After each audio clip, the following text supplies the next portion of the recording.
ಶ್ರೀಕೃಷ್ಣನು ಮಹಾಭಾರತದ ಕಾಲದಲ್ಲೇ ಕಲಿಯುಗದಲ್ಲಿ ಈಗ ನಡೆಯುತ್ತಿರುವ ಸನ್ನಿವೇಶಗಳ ಬಗ್ಗೆ ತಿಳಿಸಿದ್ದಾನೆಂದರೆ ನೀವು ನಂಬುತ್ತೀರಾ? ಕಲಿಯುಗದ ಬಗ್ಗೆ ತಿಳಿಸಲು ಕೇಳಿಕೊಂಡ ಪಾಂಡವರನ್ನು ಶ್ರೀಕೃಷ್ಣ ಕಾಡಿಗೆ ಕಳಿಸಿದ್ದು ಯಾಕೆ? ಎಲ್ಲವನ್ನು ನಾನು ನಿಮಗೆ ತಿಳಿಸಿಕೊಡ್ತೇನೆ. ಅದಕ್ಕೂ ಮುನ್ನ ನೀವಿನ್ನೂ ನಮ್ಮ ಚಾನೆಲ್ ಅನ್ನು ಸಬ್ಸ್ಕ್ರೈಬ್ ಮಾಡಿಲ್ಲ ಅಂದ್ರೆ ದಯವಿಟ್ಟು ಸಬ್ಸ್ಕ್ರೈಬ್ ಮಾಡಿ ಹಾಗೂ ನಮ್ಮ ಮುಂದಿನ ಎಲ್ಲಾ ವಿಡಿಯೋಗಳ ಅಪ್ಡೇಟ್ಗಳನ್ನು ಪಡೆಯಲು ಪಕ್ಕದಲ್ಲಿರುವ ಬೆಲ್ ಐಕಾನ್ ಪ್ರೆಸ್ ಮಾಡಿ. ನಿಮ್ಮ ಅನಿಸಿಕೆಗಳನ್ನು ಕಮೆಂಟ್ಸ್ ಮೂಲಕ ನಮಗೆ ತಿಳಿಸಿ. ದ್ವಾಪರ ಯುಗದ ನಂತರ ಬರುವ ಕಲಿಯುಗ ಹೇಗಿರುತ್ತೆ? ಕಲಿಯುಗದಲ್ಲಿ ಜನ ಹೇಗಿರುತ್ತಾರೆ? ಜನರ ವರ್ತನೆಯು ಯಾವ ರೀತಿ ಇರುತ್ತೆ ಹಾಗೂ ಜೀವನ ಶೈಲಿ ಹೇಗಿರುತ್ತೆ ಎಂದು ಪಾಂಡವರು ಶ್ರೀಕೃಷ್ಣನಲ್ಲಿ ಕೇಳಿದಾಗ ಅವರ ಗೊಂದಲವನ್ನು ನಿವಾರಿಸಲು ಶ್ರೀಕೃಷ್ಣನು ಅವರಿಗೆ ಕಾಡಿಗೆ ಹೋಗಲು ಹೇಳುತ್ತಾನೆ ಹಾಗೂ ಅಲ್ಲಿ ನೀವು ಏನೇ ವಿಶೇಷ ಕಂಡರೂ ತನ್ನ ಬಳಿ ಬಂದು ಹೇಳಬೇಕೆಂದು ಹೇಳಿ ಕಳಿಸುತ್ತಾನೆ. ಹೀಗೆ ಕಾಡಿಗೆ ಹೋಗಿ ಬಂದು ಯುಧಿಷ್ಠಿರ ತಾನು 2 ಸೊಂಡಿಲಿನ ಆನೆಯನ್ನು ನೋಡಿರುವುದಾಗಿ ತಿಳಿಸಿದಾಗ ಶ್ರೀಕೃಷ್ಣನು ಹೇಳುತ್ತಾನೆ, ಕಲಿಯುಗದ ಮನುಷ್ಯರ ಬುದ್ಧಿ ನೀನು ನೋಡಿರುವ ಆನೆಯ ಸೊಂಡಿಲಿನ ರೀತಿ ಇರುತ್ತದೆ.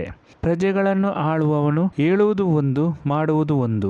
ಜನರನ್ನು ಎಲ್ಲಾ ರೀತಿಯಲ್ಲೂ ಶೋಷಣೆ ಮಾಡುತ್ತಾನೆ ಎಂದು ಶ್ರೀಕೃಷ್ಣ ವಿವರಣೆ ನೀಡುತ್ತಾನೆ. ಭೀಮನು ತಾನು ಕಾಡಿನಲ್ಲಿ ಕಂಡಿರುವ ಮುಗ್ಧ ಗೋವು ತನ್ನ ಕರುವನ್ನು ಪ್ರೀತಿಸುತ್ತಿರುವ ದೃಶ್ಯದ ಬಗ್ಗೆ ತಿಳಿಸಿದಾಗ ಶ್ರೀಕೃಷ್ಣನು ಹೇಳುತ್ತಾನೆ, ಕಲಿಯುಗದಲ್ಲಿ ಎತ್ತವರು ತಮ್ಮ ಮಕ್ಕಳನ್ನು ಯಾವ ರೀತಿ ಪ್ರೀತಿಸುತ್ತಾರೆಂದರೆ ಆ ಪ್ರೀತಿಯಿಂದ ಮಕ್ಕಳ ಮಾನಸಿಕ ಬೆಳವಣಿಗೆಯೇ ನಿಂತು ಹೋಗುತ್ತದೆ. ಕುಟುಂಬದ ಬಂಧನದಲ್ಲಿ ಮನುಷ್ಯನ ಜೀವನ ಅಂತ್ಯ ಆಗುತ್ತೆ ಎಂದು ವಿವರಣೆ ನೀಡುತ್ತಾನೆ. ಅರ್ಜುನನು ತನಗೆ ಕಾಡಿನಲ್ಲಿ ಕಂಡ ಆ ಅಕ್ಕಿಯ ಬಗ್ಗೆ ತಿಳಿಸುತ್ತಾನೆ. ವೇದ ಮಂತ್ರಗಳನ್ನು ತನ್ನ ರೆಕ್ಕೆಯಲ್ಲಿ ಬರೆದಿರುವ ಆ ಅಕ್ಕಿ ಮನುಷ್ಯರ ಮಾಂಸವನ್ನು ಕುಕ್ಕಿ ಕುಕ್ಕಿ ತಿನ್ನುತ್ತಿರುವ ಆ ದೃಶ್ಯದ ಬಗ್ಗೆ ಹೇಳಿದಾಗ ಶ್ರೀಕೃಷ್ಣನು ಹೇಳುತ್ತಾನೆ, ಕಲಿಯುಗದಲ್ಲಿ ಎಲ್ಲರೂ ವಿದ್ವಾಂಸರ ಹಾಗೆ ವರ್ತಿಸುತ್ತಾರೆ, ಆದರೆ ಒಬ್ಬರು ಇನ್ನೊಬ್ಬರ ಸಾವಿಗಾಗಿ ಕಾಯುತ್ತಿರುತ್ತಾರೆ. ಸಂತರ ವೇಷದಲ್ಲಿದ್ದುಕೊಂಡು ಇನ್ನೊಬ್ಬರ ಆಸ್ತಿಯನ್ನು ಕದಿಯುವುದಕ್ಕೆ ಕಾಯುತ್ತಿರುತ್ತಾರೆಂದು ಶ್ರೀಕೃಷ್ಣನು ವಿವರಣೆ ನೀಡುತ್ತಾನೆ. ಕಾಡಿನಲ್ಲಿ ಕಂಡ ಆ ಬಂಡೆಕಲ್ಲಿನ ಬಗ್ಗೆ ಹೇಳುವ ನಕುಲನು ದೊಡ್ಡ ಬಂಡೆಕಲ್ಲೊಂದು ಬೆಟ್ಟದ ಮೇಲಿಂದ ಉರುಳುತ್ತಾ ಬಂದಾಗ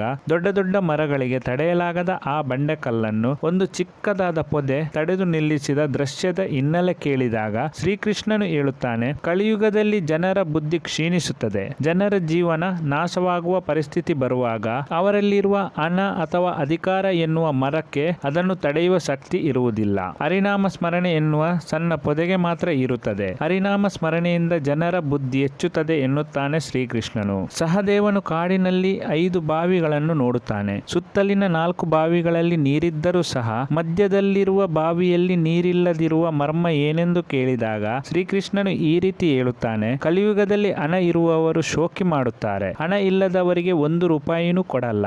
ಆದರೆ ಕಾಮ ಮದ್ಯಪಾನ ವ್ಯಸನಿಗಳಿಗೆ ದುಡ್ಡು ಖರ್ಚು ಮಾಡುತ್ತಾರೆ. ಇಂತಹ ದುಶ್ಚಟಗಳಿಂದ ಯಾರೆಲ್ಲ ದೂರ ಇರುತ್ತಾರೋ ಅವರಿಗೆ ಕಲಿಯುಗದಲ್ಲಿ ಪರಮಾತ್ಮನ ಕೃಪೆ ಇರುತ್ತದೆ ಎಂದು ಕಲಿಯುಗದ ಬಗೆಗಿನ ಕಟು ಸತ್ಯವನ್ನು ಶ್ರೀಕೃಷ್ಣನು ವಿವರಿಸುತ್ತಾನೆ. ಈ ಮಾಹಿತಿ ನಿಮಗೆ ಇಷ್ಟವಾದಲ್ಲಿ ದಯವಿಟ್ಟು ವಿಡಿಯೋವನ್ನು ಲೈಕ್ ಮಾಡಿ ಅಥವಾ ಕಮೆಂಟ್ಸ್ ಮಾಡಿ. ಇನ್ನಷ್ಟು ಹೊಸ ಮಾಹಿತಿಗಳನ್ನು ಮುಂದಿನ ವಿಡಿಯೋದಲ್ಲಿ ನಾನು ನಿಮಗೆ ತಿಳಿಸುತ್ತೇನೆ. ಎಲ್ಲಾ ವೀಕ್ಷಕರಿಗೂ ಧನ್ಯವಾದಗಳು.